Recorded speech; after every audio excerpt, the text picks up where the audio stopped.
من الشيطان الرجيم. إن الحمد لله نستغفره ونستهديه ونتوب إليه ونعوذ بالله من شرور أنفسنا ومن سيئات أعمالنا. من يهده الله فلا مضل له ومن يضلل فلا هادي له. وأشهد أن لا إله إلا الله وحده لا شريك له وأشهد أن محمدا عبده ورسوله صلى الله عليه وسلم. أدى الرسالة وبلغ الأمانة ونصح الأمة وكشف الغمة وتركها على المحجة البيضاء ليلها كنهارها لا يزيغ عنها إلا هالك. أما ثم بعد، فإن أصدق الكلام كلام الله تعالى، وخير الهدي هدي محمد صلى الله عليه وسلم، وشر الأمور محدثاتها، وكل محدثة بدعة، وكل بدعة ضلالة، وكل ضلالة في النار. يقول الله سبحانه وتعالى: يا أيها الذين آمنوا اتقوا الله حق تقاته ولا تموتن إلا وأنتم مسلمون. All praises due to Allah subhanahu wa ta'ala. I seek His help and refuge and protection from the evil of our souls and whispers from the devils and all evil actions. There is no one worthy of worship except Allah subhanahu wa ta'ala. And I testify that Muhammad sallallahu alayhi wa sallam is His final messenger and a prophet of God and the best worshipper. O who you believe, have piety and consciousness of Allah subhanahu wa ta'ala and do not die except in the state of Islam. قَدْ جَاءَكُم مِّنَ اللَّهِ نُورٌ وَكِتَابٌ مُبِينٌ.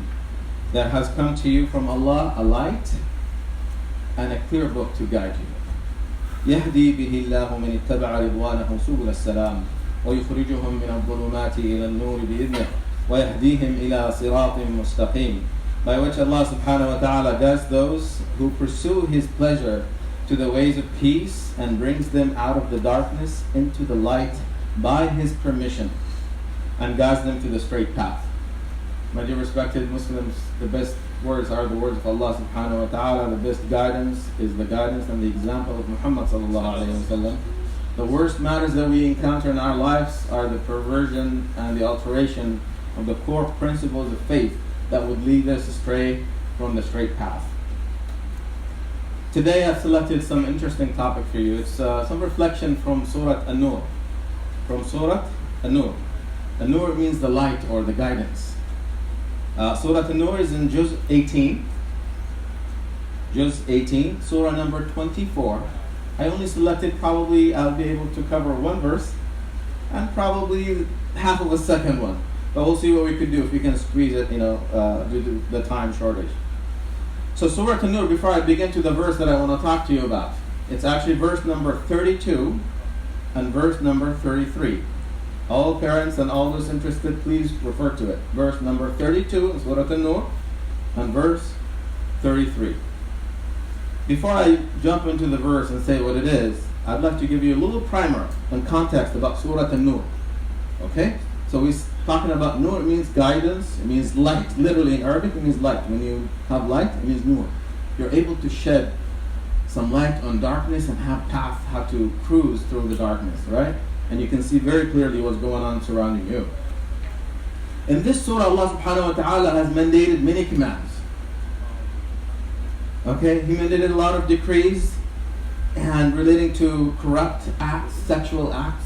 It talks about the punishment of adultery, fornication, the permissible relationship between Muslim men and women, how they should commingle in public habitat, in private households, how they socialize. When you go to your auntie's house, your uncle's house, your family, your relatives, your friends, how to eat, how to socialize and commingle. Also talks about how we protect our eyes and gazes when we look at one another. I'm talking about specifically men and women, how they cohabitate and look at each other. Also talks about the punishment and hudud of fornication, right? الزانية والزاني فاجلدوا كل واحد منهما 100 جلدة. Lash them out 100 times. But nonetheless, these are the social things that surah talks about. And then it pronounces, Allah subhanahu wa ta'ala has this interesting phrase, الطيبون للطيبات. Good people are supposed to commingle with good women they hook up with, get married. And الخبيثون الخبيثات. And those filthy and corrupt people, they hang around with the corrupt mates. The discussion into basically the privacy and modesty, the emphasis of Surah An-Nur. And by the way, This is where hijab command came also in Surah An-Nur. There are two places in the Quran where hijab was mandated on Muslim women.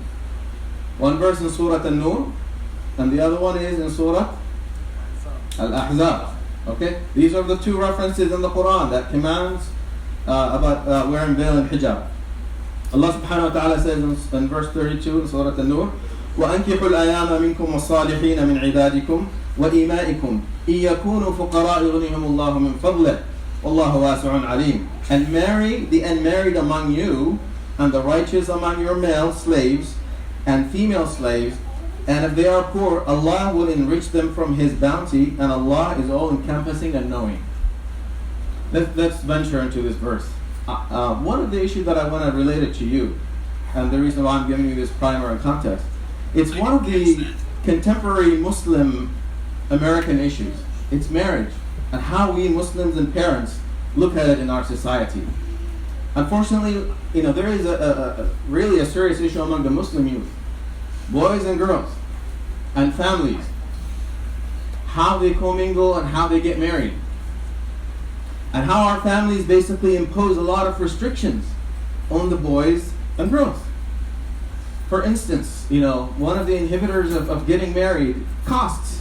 We must have this lavish and dashing party in order for the young Muslim boy and girl to get married. And guess what? That's actually one of the deterrent of getting married. And then we have some families they say, well, I want my boy to finish school first. I want him to get his bachelor's degree, and then I want him to get that excellent job. Then after that, he needs to secure a nice housing, and then maybe some savings, and then we can start to think about marriage.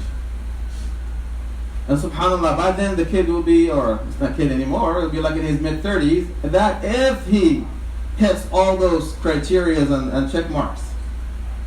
And then on the opposite side, I see a lot of Muslim families, as soon as the girl, she's in the age of 12, they're already planning the marriage. They put the pressure on her. It's like, hey, we need to get you married. Get rid of her. And subhanAllah, and you see this pressure on the Muslim girls. Like, yeah, by age 18, she must be married and hitched. It was very interesting. I had a family friend. They have a few daughters, but one of the daughters, she was 12 at the time. And he was already planning the marriage for her. And I was astounded. I have one daughter and 3 boys. And I was, subhanAllah, so-and-so, you're planning this from now? He says, oh yeah, she's getting married in so-and-so country and all this. She was born here and raised in America. And those people are not, I would say they're an affluent, up class, if I compare them from financial status, so a good family. And I was like, what's the drive? He couldn't give me this, but, the idea is to marry from the same race, from the same ethnicity, the tribe, the country, the background. And it's like, do you realize that she was born here in the United States, right? She's Muslim American. And have you thought of all the consequences of marriage from overseas? These are things that we have to think about. And I want to translate some of the meanings of aim. Aim, or al-aima in Arabic, it's actually a unisex phrase when you call a person who's unmarried, whether this person was single or a widow or divorcee. A single person basically without a mate. And subhanAllah, it is in our inherent DNA as men that we have lust and love for women and desire to be with women. That is just a fact. Allah subhanahu wa ta'ala even mentioned that in the Quran. Right?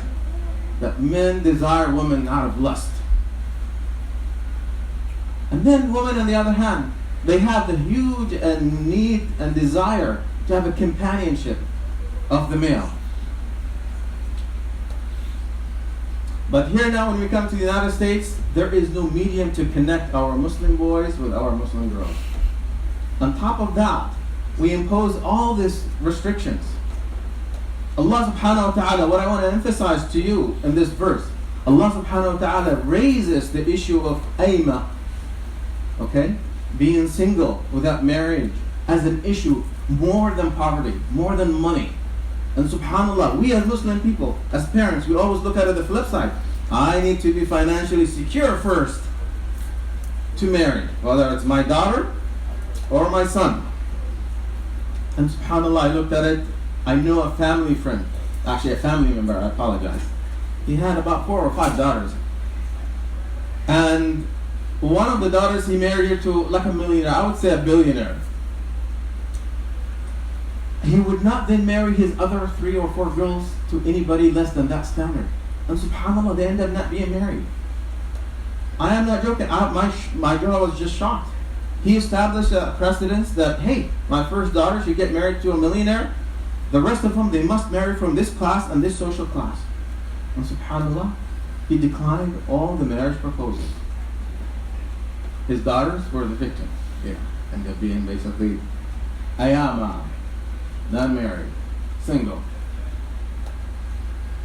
Then we put those restrictions. Your son or your daughter will be in the age of 28, 30. We think that our kids are angels, that lust, sin, needs, wants doesn't come to them. Well, I have some news for you. No, they're not angels. When they reach the age of 30, they're professional, they finish their school, they have a very good professional job, they're making good money. Okay?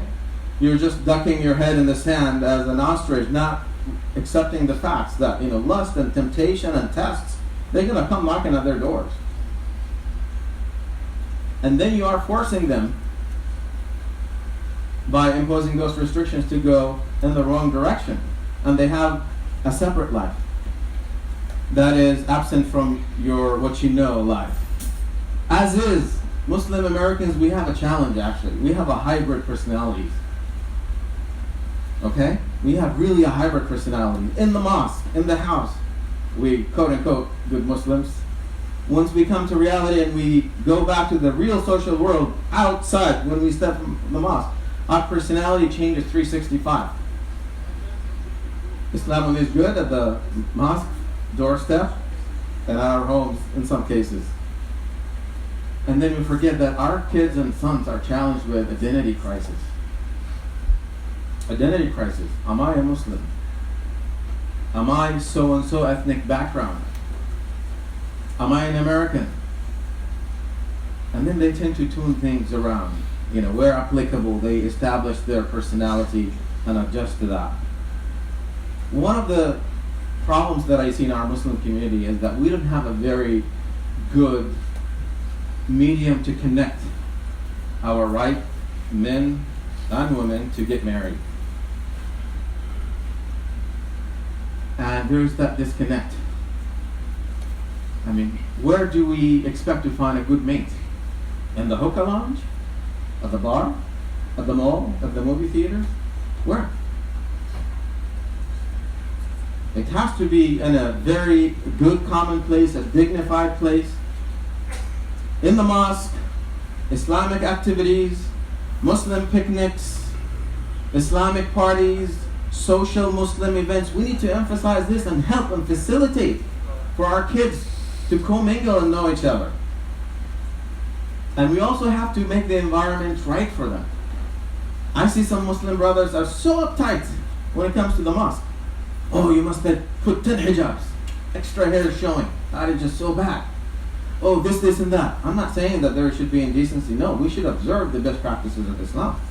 But at the same time, I find some Muslims to be so extreme that they want their girls to be invisible, literally invisible.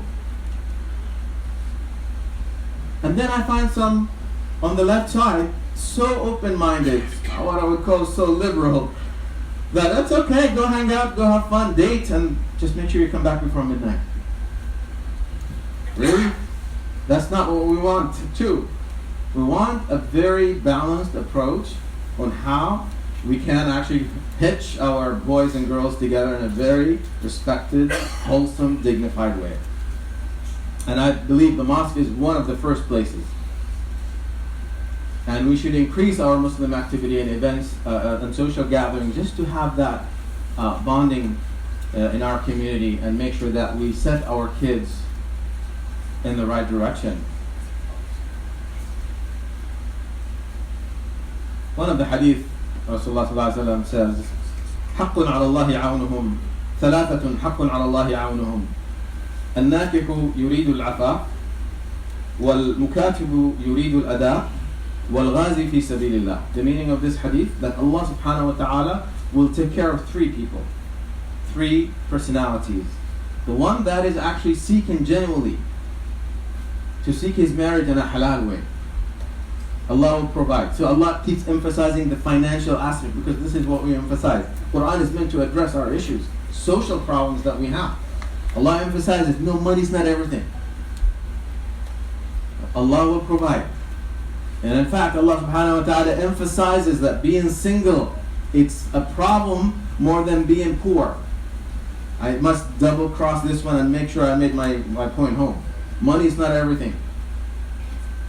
And then the second one that Allah will take care of, that people that are a person that have a contract and honest about his business transactions and want to fulfill them. And the first one, the one that basically seeks to struggle in Allah subhanahu wa ta'ala cause. أقول ما تسمعون وأستغفر الله العظيم لي ولكم ولسائر المسلمين فاستغفروه إنه هو الغفور الرحيم.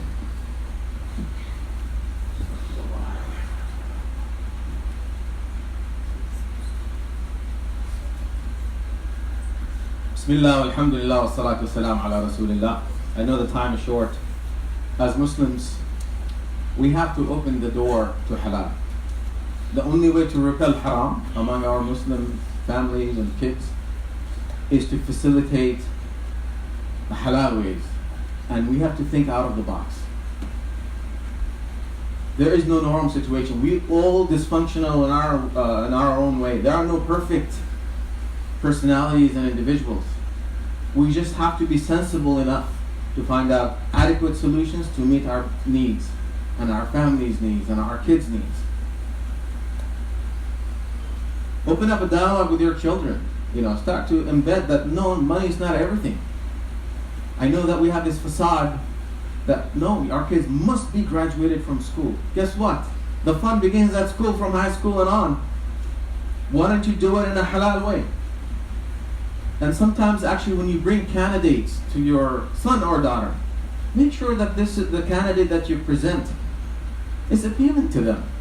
Don't bring somebody who says, no, you must marry this person. Well, Dad, I don't have feeling, I don't like him. Oh, no. Love and all this nonsense will come later on.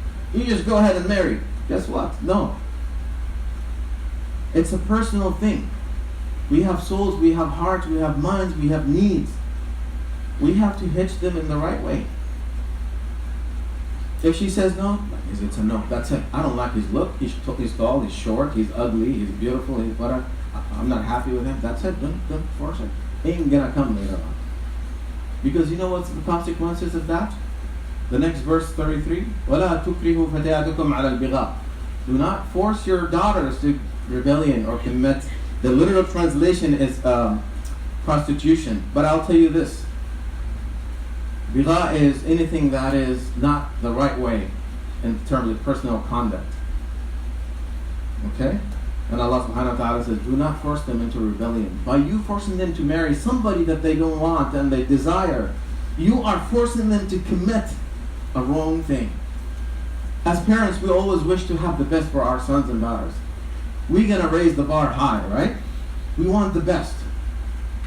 But if she comes to you or he comes to you, Dad, I want this. This is what I want. And I'm set on it. And in your opinion, that's a mistake. That halal mistake is better than the haram one. And so what? They get married 3-4 years later, there's a divorce. It did not work out. It's not the first nor the last. Many of the companions have multiple wives. The grandson of Rasulullah ﷺ had many wives. He married and divorced. It did not work out. As simple as that. It's not a one-way ticket that is to the grave. You must marry until you die. No, we want to actually change that. If it works out, and I'm happy, and she's happy, we'll stick together. It's a social thing. It's a passionate thing. If it doesn't work out, it doesn't work out. We need also to look beyond the race, the ethnicity, and I want to share with you this, that when Arabs were very tribal, when companions left from Mecca to Medina, guess what? Arabs were very tribal. You have Quraysh and their own tribes. Now they went to Medina. You have Ansar, you have Al-Aws, you have Khazraj, different tribes. And they were not very open-minded about this. This is one of the beautiful things I love about Islam. It came to abolish this racism. Okay? He tarnished that ideology. No, I am from Quraysh, I must marry from the tribe of Quraysh. That's it. And not only this, I must marry from my extended family, my cousin, my so-and-so. You guys know what I'm talking about. Islam came actually to change that perspective now. Muhajirun were in different environment, cohabitat, and Islam abolished that. In fact, crushed it. What's the criteria for marriage? As Hadith says, somebody that is, مَنْ أَتَاكُمْ مَنْ تَرْضَوْنَ دِينَهُ وَخُلُقُهُ فَزَوَّجُوهُ. Whomever comes to you, accept his conduct, his faith, his behavior. Okay, known to be a good person and pious in the society, in the community. Nothing wrong about him that you've heard bad, that arouses suspicion or apprehension. Marry him. That's an acceptable person. Money's not everything. And we have to manage unrealistic expectation about degrees, wealth, household, professional jobs, must have savings and all this stuff. Life is too short, and we want to avoid mistakes as much as possible.